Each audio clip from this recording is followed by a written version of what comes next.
ನಮಸ್ಕಾರ friends, unfold AI ಚಾನೆಲ್ಗೆ ಸ್ವಾಗತ. ನಾವು ಮಳೆ ಬಂದಾಗ ಕೊಡೆ ಹಿಡ್ಕೊಂಡು ಎಂಜಾಯ್ ಮಾಡ್ತೀವಿ. ಆದ್ರೆ ಈ ಬ್ರಹ್ಮಾಂಡದಲ್ಲಿ ಒಂದು ಗ್ರಹ ಇದೆ. ಅಲ್ಲಿ ಮಳೆ ಬಂದ್ರೆ ಕೊಡೆ ಅಲ್ಲ, ಕಬ್ಬಿಣದ ಶೀಟ್ ಹಿಡ್ಕೊಂಡ್ರೂ ಜೀವ ಉಳಿಯಲ್ಲ. ನೋಡಿ ಮಚ್ಚ, ಈ ವಿಶಾಲವಾದ ಸ್ಪೇಸ್ನಲ್ಲಿ ನಮಗ್ಗೊತ್ತಿರೋದು ಬರೀ ಸಣ್ಣ ವಿಷಯ ಮಾತ್ರ. ಇವತ್ತು ನಾವು ಮಾತಾಡ್ತಿರೋದು HD 189733b ಅನ್ನೋ ಎಕ್ಸೋಪ್ಲಾನೆಟ್ ಬಗ್ಗೆ. ಇದು ನಮ್ಮಿಂದ ಸುಮಾರು 63 ಲೈಟ್ ಇಯರ್ಸ್ ದೂರದಲ್ಲಿದೆ.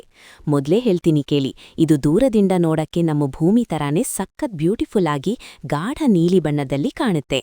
ಆದ್ರೆ ಆ ನೀಲಿ ಬಣ್ಣ ಸಮುದ್ರದ್ದಲ್ಲ, ಅದು ಅಲ್ಲಿರೋ ಅಟ್ಮಾಸ್ಫಿಯರ್ನಲ್ಲಿರೋ ಸಿಲಿಕೇಟ್ ಕಣಗಳ ಮ್ಯಾಜಿಕ್.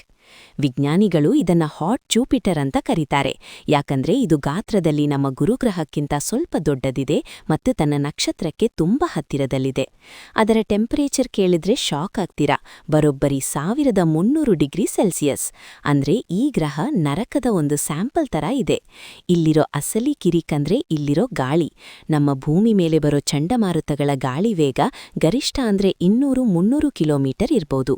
ಆದ್ರೆ ಇಲ್ಲಿ ಗಂಟೆಗೆ ಸರಿಸುಮಾರು 7000 ಕಿಲೋಮೀಟರ್ ವೇಗದಲ್ಲಿ ಗಾಳಿ ಬೀಸುತ್ತೆ. ಇದು ಶಬ್ದದ ವೇಗಕ್ಕಿಂತ 7 ಪಟ್ಟು ಜಾಸ್ತಿ ಅಂದ್ರೆ ನಂಬ್ತೀರಾ? ಈಗ ಈ ಗ್ರಹದ ಹಾರರ್ ಸ್ಟೋರಿಯ ಮೇನ್ ಪಾರ್ಟ್ಗೆ ಬರೋಣ.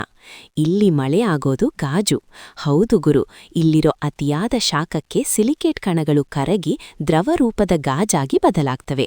ಇವು ಮೋಡಗಳಿಂದ ಕೆಳಗೆ ಬೀಳುವಾಗ ಅಲ್ಲಿರೋ ಆ ಭಯಾನಕ ಗಾಳಿಗೆ ಸಿಲುಕಿ ನೇರವಾಗಿ ಕೆಳಗೆ ಬೀಳುವ ಬದಲು ಅಡ್ಡಲಾಗಿ ಅಂದ್ರೆ ಸೈಡ್ವೇಸ್ ಆಗಿ ಬೀಸುತ್ತವೆ. ಇದು ಹೇಗಿರುತ್ತೆ ಅಂದ್ರೆ, ಸಾವಿರಾರು ಸಣ್ಣ ಸಣ್ಣ ಗಾಜಿನ ಚಾಕುಗಳು ಗಾಳಿಯಲ್ಲಿ ಹಾರಾಡ್ಕೊಂಡು ಬಂದು ಚುಚ್ಚಿದ ಹಾಗೆ ಇರುತ್ತೆ.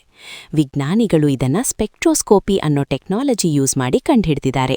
ಪ್ರಕೃತಿಯ ಈ ವಿಚಿತ್ರಗಳನ್ನ ನೋಡಿದಾಗ ನಮ್ಮ ಭೂಮಿ ಎಷ್ಟು ಶಾಂತವಾಗಿದೆ ಅನ್ಸುತ್ತೆ. ನಮ್ಮ ಸೌರಮಂಡಲದ ಹೊರಗೆ ಇಂತಹ ಎಷ್ಟೋ ವಿಚಿತ್ರ ಗ್ರಹಗಳಿವೆ. ನಿಮ್ಗೆ ಈ ಗ್ಲಾಸ್ ರೈನಿಂಗ್ ಪ್ಲಾನೆಟ್ ಬಗ್ಗೆ ಏನನ್ನಿಸ್ತು ಅಂತ ಕೆಳಗಡೆ ಕಮೆಂಟ್ ಮಾಡಿ. ಇಂತಹ ಮತ್ತಷ್ಟು ಇಂಟ್ರೆಸ್ಟಿಂಗ್ ವಿಡಿಯೋಗಳಿಗಾಗಿ ಅನ್ಫೋಲ್ಡ್ ಎಐ ಚಾನೆಲ್ ಸಬ್ಸ್ಕ್ರೈಬ್ ಮಾಡಿ.